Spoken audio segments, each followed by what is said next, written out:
کے حساب سے پھڈے بازی کی کوشش کرے, سمجھ رہے, اس کے حساب سے. وہ حجاج بن یوسف جو تھا نا, وہ ایک دفعہ کہیں بازار میں نکلا ہوا تھا, تو ایک ایسی بیچارہ چھوٹا سا کوئی چپڑاسی ٹائپ کا آدمی بیچارہ, حجاج نے ڈھاٹا باندھا ہوا تھا نا, پہلے زمانے میں بادشاہ وہ ڈھاٹا باندھ کے نکلتے تھے, یہ عزت سمجھی جاتی تھی کہ ہم اپنا چہرہ نہیں دکھاتے کسی کو.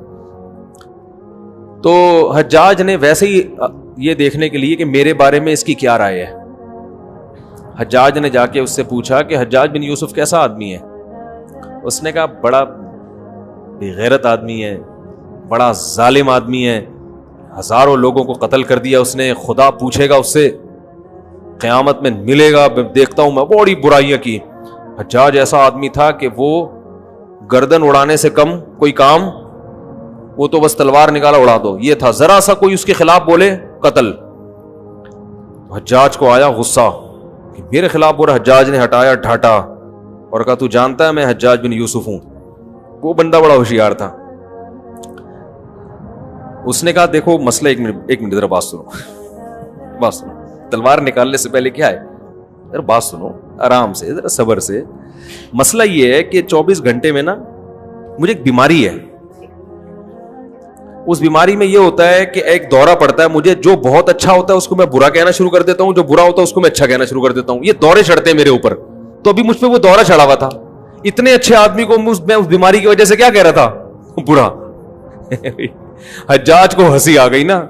اور یہ تاریخ میں کہا گیا ہے کہ بڑا عجیب واقعہ ہے کہ حجاج نے اس کو معاف کر, ورنہ وہ معاف کرتا نہیں تھا. ہنسی آ گئی حجاج کو اس کی 1.5 ہوشیاری پہ, 1.5 ہوشیار. میرے ساتھ بھی ایسا بعض دفعہ ہوتا ہے, میں کہیں جا رہا ہوتا ہوں, ابھی جلدی سے سنا کے ابھی اصل موضوع کی طرف آتے ہیں. میں بھی کچھ دن پہلے کہیں جا رہا, اپنی گاڑی میں کچھ کام تھا میرا, تو میں نے ایک حلیہ بھی میرا ایسا ہی ہوتا ہے جب باہر جا رہا ہوتا ہوں میں, تو ایک میکینک تھا, اس کو میں نے دکھائی اپنی گاڑی, میں نے کہا یار یہ ذرا دیکھنا بھائی. اس نے گاڑی دیکھی اور مجھے دیکھا, اس کے بعد وہ اپنے کام میں مشغول ہو گیا. مجھے کہتا ہے آپ کی شکل بالکل مفتی طارق مسعود صاحب سے ملتی ہے. میں نے کہا ہاں مجھے لوگ کہتے ہیں. اب میں دیکھنے لگا اس کے دل میں میرے بارے میں کیا ہے, یعنی یہ تو عام ہی آدمی ہے نا, سامنے تھوڑے کوئی بتائے گا آپ کو. میں نے کہا ہاں یار میں بھی ان کے بیانات سنتا ہوں. کہہ رہا ہاں میں بھی سنتا ہوں. میں نے کہا آپ کا کیا کیسے ہے, کچھ ڈھنگ کے آدمی لگتے ہیں کچھ. کہہ رہے میں تو وہ ہوں ذرا بریلوی مسلک کا ہوں, لیکن میں ان کو بھی سنتا ہوں. میں نے کہا اچھا ماشاءاللہ, تو کیسا بیان کرتے ہیں. کہہ رہے بیان تو اچھا ہوتا ہے لیکن یار ایک بات بہت خراب ہے ان کی.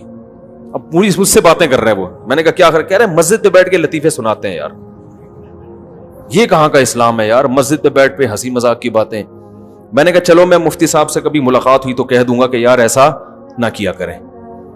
میں نے کہا باقی کوئی مسئلہ ہو. کہہ رہے نہیں باقی تو ٹھیک ہے ماشاءاللہ اچھا بیان کرتے ہیں, لیکن یہ مجھے پسند نہیں آتا ان کا کہ مسجد میں بیٹھ کے لوگوں کو ہنساتے ہیں. پھر گپ شپ ہوتی رہی. بالکل جب اینڈ میں نا میں جانے لگا, میں نے کہا میں وہی ہوں. میرے ساتھ ایسا بہت ہوتا ہے. ایک دفعہ میں اترا گاڑی سے, تو وہ ایک چھولے والا ہے, چھولے چاٹ نہیں ہوتے, ایک آگے کہیں یو پی کی طرف نا ایک چھولے کی وہ ہے, ریڑھی پہ چھولے لگاتا ہے. میں بچپن میں ایک ہمارے پرائمری اسکول میں جب پڑھا کرتا تھا تو وہاں ایک چاٹ والا آیا کرتا تھا. اس کی چاٹ بڑی مزے کی ہوتی تھی. وہ ہاف ٹائم جب ہوتا تھا نا, ہم اس کی چاٹ لے کے گھر سے, پیسے ملتے تھے جیب خرچی کے, اس وقت تو 58 ہوا کرتی تھی, تو وہ میں چاٹ لے کے کھاتا تھا اور انگلیاں چاٹتا رہتا تھا. تو بالکل اس کی چاٹ کا وہی ذائقہ تھا, تو مجھے اپنا بچپن بڑا یاد آتا تھا اور وہ وہی ٹیسٹ بالکل.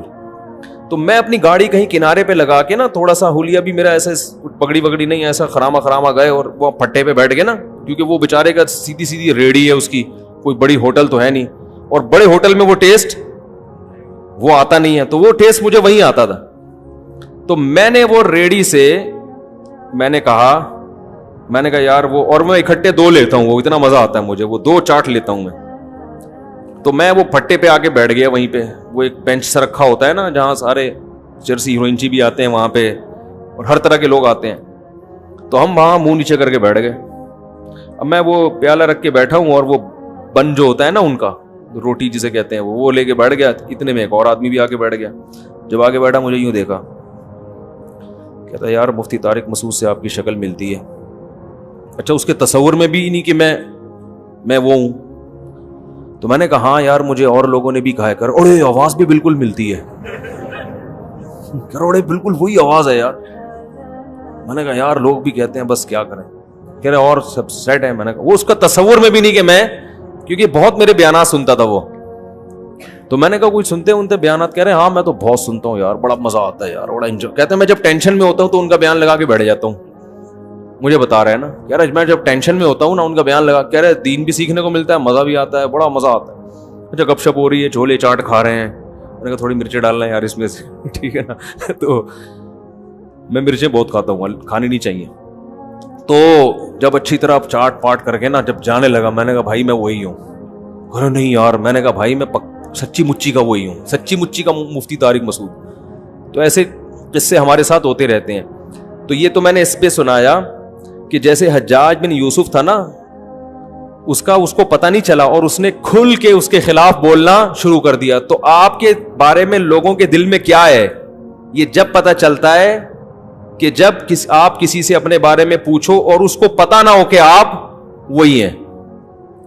تو یہ بات اس پہ چلی تھی کہ جیسے حجاج ابن یوسف کو دیکھ کر اس کی اسٹیٹمنٹ بالکل چینج ہو گئی نا, اور عقل مندی کا کام کیا نا, اس کو پتا تھا بلا وجہ میری گردن اڑا دیتا. تو پہلے ہی اس بات کا خیال کر لینا چاہیے کہ بھائی اس آدمی نے ڈھاٹا باندھا ہوا ہے, پتہ نہیں یہ وہ یا اس کا آدمی نہ ہو, تو فنڈر گیری اچھی نہیں ہوتی. ڈرنے کے بعد پھر اس سے رجوع کر لینا, اس سے بہتر ہے شروع میں ہی وہی بات کرو جو افورڈ کر سکتے ہو. یہی مصلحت کا تقاضا ہے. ہاں بزدلی اسلام میں جائز نہیں ہے. بزدلی کا مطلب یہ ہے کہ آپ حق کو بیان کرنا چھوڑ دیں اس طور پر کہ لوگوں کو نقصان ہونا شروع ہو جائے. بعض دفعہ حق کو بیان کرنا کسی موقع کے لیے رکھ دیا جاتا ہے کہ ابھی بیان کرنے کا موقع نہیں ہے, فلاں موقع پہ بیان کریں گے. لیکن اگر کوئی عالم حق کو ہمیشہ کے لیے چھپا لے کہ لوگ کیا کہیں گے, یہ پھر بہت بڑی وعید ہے اس پر, یہ جائز نہیں ہے. پھر اس کو اپنی جان پہ کھیل کے بھی حق کو بیان کرنا پڑے تو عالم کی ذمہ داری ہے کہ وہ حق کو لوگوں کے سامنے بیان کرے. ہاں یہ ضرور ہے کہ ابھی موقع نہیں ہے, بعد میں کریں گے ہم, یہ تو ٹھیک ہے, لیکن کریں گے ہی نہیں یا غلط بیانی شروع کر دیں گے, یہ جائز نہیں ہے.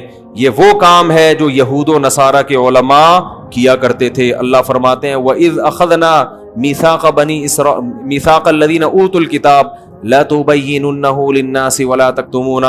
ہم نے اہل کتاب کے علماء سے ایگریمنٹ لیا تھا. اللہ علماء سے بھی ایگریمنٹ لیتے ہیں. دیکھو یہود و نصارہ کے علماء سے اللہ نے ایگریمنٹ, یہ ایگریمنٹ کس کے ذریعے, پیغمبروں کے ذریعے. پیغمبر اپنے علماء کو کہہ کر گئے تھے کہ لَتُبَيِّنُنَّهُ لِلنَّاسِ, کہ تورات اور انجیل میں جو کچھ لکھا ہے لوگوں کے سامنے کھول کھول کے بیان کرنا ہے, چاہے آپ کے مفاد کے خلاف جا رہا ہو یا آپ کے مفاد کے حق میں جا رہا ہو. وَلَا تَكْتُمُونَهُ, اور اس کو لوگوں سے چھپانا نہیں ہے.